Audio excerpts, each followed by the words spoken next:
Et pour ce deuxième épisode, on est à Orléans et plus précisément à Fleury-les-Aubrais.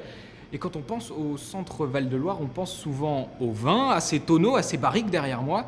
Mais figurez-vous que là-dedans, eh bien, il y aura du vinaigre. Au début du XXe siècle, il y avait 400 vinaigriers à Orléans. Aujourd'hui, il n'en reste plus qu'un, Martin Pourret. Et justement, eh bien, je vous propose de voir comment on fabrique ce fameux vinaigre d'antan. Reportage réalisé avec Marion Ptac et Jean Guéguénia. Pour obtenir le vinaigre de vin, la recette débute avec un ingrédient indispensable entre 9 et 11 degrés d'alcool. L'indice se cache dans le nom. On ne demande pas forcément une qualité exceptionnelle, mais un très bon vin. Si vous avez une matière première qui est déjà moyenne, vous allez ressortir un produit moyen. Donc si on veut sortir la qualité au maximum, il faut une bonne matière première. Ça, on est très exigeant là-dessus, c'est la première chose. Ensuite, on monte dans les étages. La vinaigrerie, ça se mérite et ça se prépare en amont, psychologiquement. L'odeur frôle l'insupportable, acide, piquante, comme les effluves d'une casserole de vinaigre chauffée sur le feu.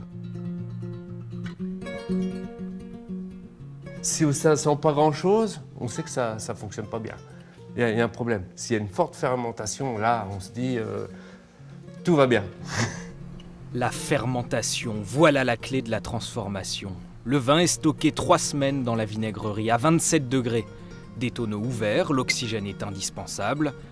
Puis la magie opère grâce à une bactérie conservée dans ces fûts depuis des années. Elle va manger l'alcool qui va la transformer en acidité. C'est le but. Hein.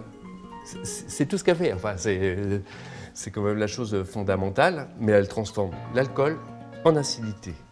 Le vin devient alors vinaigre. Il est filtré dans ses cuves, puis se repose lui aussi, se bonifie avec le temps. Là, nous allons avoir un vinaigre qui est très puissant. Donc il va falloir qu'il s'adoucisse.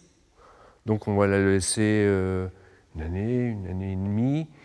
Il va prendre des rondeurs, comme le vin. On va avoir toutes ces notes qui vont ressortir et les grosses notes qui vont s'abaisser, par contre, pour avoir une finesse du vinaigre très fruitée. Voilà. Chaque année, la maison Martin Pourret produit 400 000 litres de vinaigre, 700 000 bouteilles. Voilà, on quitte Christophe et sa vinaigrerie et on se retrouve ici dans la boutique Martin Pourret en plein centre d'Orléans avec son dirigeant David Materon. Bonjour. Bonjour. C'est quoi l'histoire du vinaigre à Orléans ?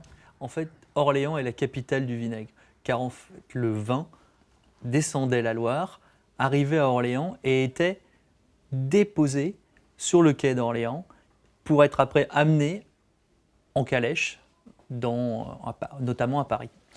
Je vois qu'il y a une gamme très fournie de vinaigre. Vous avez quoi comme vinaigre ?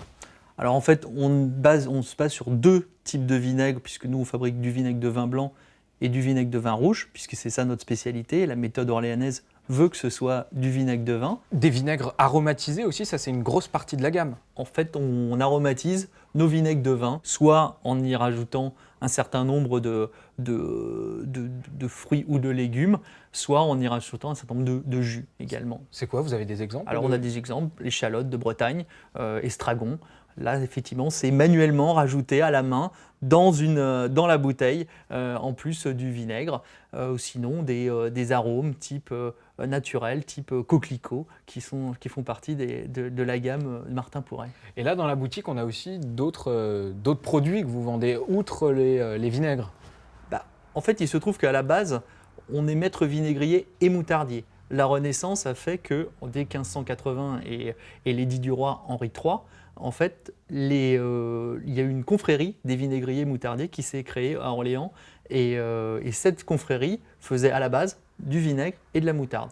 Aujourd'hui, on peut décliner à volonté l'ensemble des condiments mondiaux à partir de vinaigre. Parce que 90% des condiments mondiaux sont réalisés à partir de vinaigre.